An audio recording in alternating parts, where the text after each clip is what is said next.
Shalom, famille de exhortation et témoignage. Ce matin, nous sommes ensemble pour une courte exhortation pour nourrir notre esprit avec la parole de Dieu.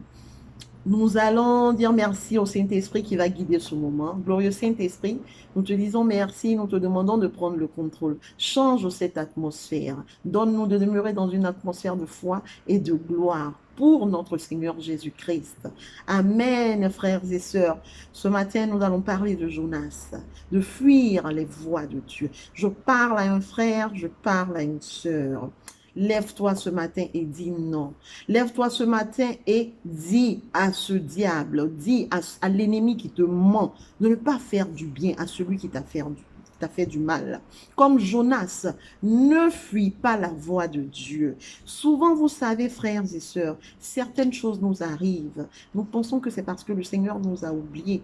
Nous pensons que c'est parce que le Seigneur ne nous aime pas. La parole de Dieu dit qu'il a tant aimé le monde qu'il a donné son Fils unique. Donc, tu n'es pas une personne à mettre à part. Tu n'es pas une personne différente des autres. Tu n'es pas différent de celui-là qui est dans la joie. Ne sois pas dans l'amertume. Ne pense pas que ton Dieu n'est pas présent, qu'il ne te bénit pas tous les jours. Tu as sa bénédiction parce que ses bontés ne sont à leur terme. Tu te réveilles chaque matin avec son souffle de vie. Dis-lui merci et daigne-toi seulement d'écouter sa voix, de faire sa volonté. Je veux parler de Jonas ce matin, frères et sœurs. Pourquoi? Souvent, nous nous retrouvons dans des situations où tu as peut-être vécu chez un frère, chez une tante, quelque part, tu as rencontré des problèmes.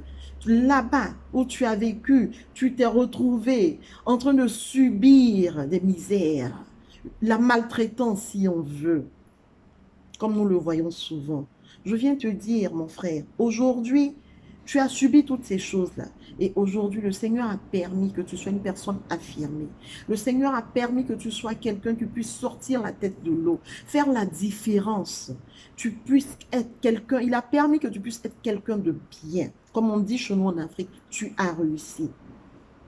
Et aujourd'hui, cette parole est pour toi. N'oublie pas ces personnes-là qui t'ont maltraité.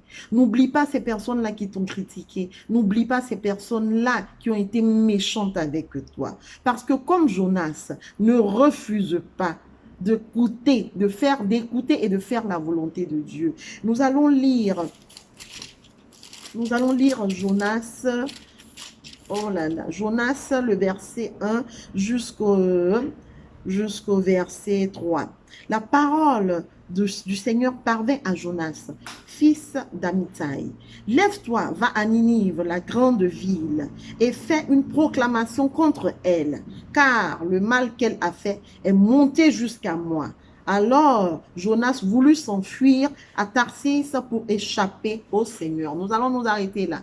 Pourquoi est-ce que, oui, je veux vous parler de Jonas? Parce que comme je disais tout à l'heure, le Seigneur Dieu permet certaines choses pour que tu voies sa miséricorde, pour que tu voies combien de fois il est compassion et amour. Pour te dire, mon frère, ma soeur, tu pensais peut-être que ce que ces personnes-là te faisaient était pour ta mort. Ce que ces personnes-là te faisaient était pour ta non-progression, pour bloquer ton évolution. Mais non, le Seigneur permet ces choses-là pour que, comme je disais, pour que tu saches qu'il est miséricordieux, pour que tu sois dans la révélation, que tu peux compter sur un Dieu, peu importe les circonstances, peu importe ce qui va arriver, et qu'il ait compassion pour ces personnes-là qui t'ont fait pleurer, pour ces personnes-là qui t'ont fait du mal. Je le dis pourquoi? Parce que comme Jonas, le Seigneur l'a envoyé à Ninive. Pourquoi? Parce que les habitants de Ninive étaient des personnes mauvaises, des personnes méchantes qui ont fait beaucoup de mal. Et Jonas ne pouvait pas comprendre. Pourquoi est-ce que la miséricorde de Dieu, pourquoi est-ce que, oui, le Seigneur avait encore compassion de ce peuple-là, qui lui a voulu, qui a fait du mal, qui a tué des personnes. Et le prophète Jonas s'est refusé. Comme toi aujourd'hui, peut-être que tu es dans ce cas-là. Tu refuses d'aider une personne qui t'a fait du mal. Tu refuses de venir en aide aux personnes de ta famille, aux membres de ta famille, parce que pour toi, ils t'ont fait beaucoup de mal. Je te dis aujourd'hui, Aujourd'hui, mon frère, évite que la colère de Dieu s'abatte sur toi. Évite que, comme Jonas, tu sois en train de traverser des obstacles, que tu te retrouves à traverser des situations difficiles. Parce que Jonas a endurci ses oreilles et il a résisté à la voix de Dieu. Il a fui. En s'enfuyant, vous allez lire le livre de Jonas, qui n'est pas long, c'est seulement 4 chapitres. Vous allez voir que Jonas a été jeté à la mer. Et tout ça, c'était la volonté de Dieu. Parce que le Seigneur ne voulait pas que Jonas s'enfuit. Le Seigneur voulait que Jonas comprenne sa volonté, qu'il la fasse aussi. Il va être englouti par un gros poisson où il va demeurer 3 jours et 3 nuits pour qu'il soit dans la révélation et pour qu'il prie comme il a dit que oui, il ne faut pas s'attacher à des futilités illusoires qui te loignent de la fidélité. Ça, c'est au verset 9. Vous allez lire après, vous allez comprendre.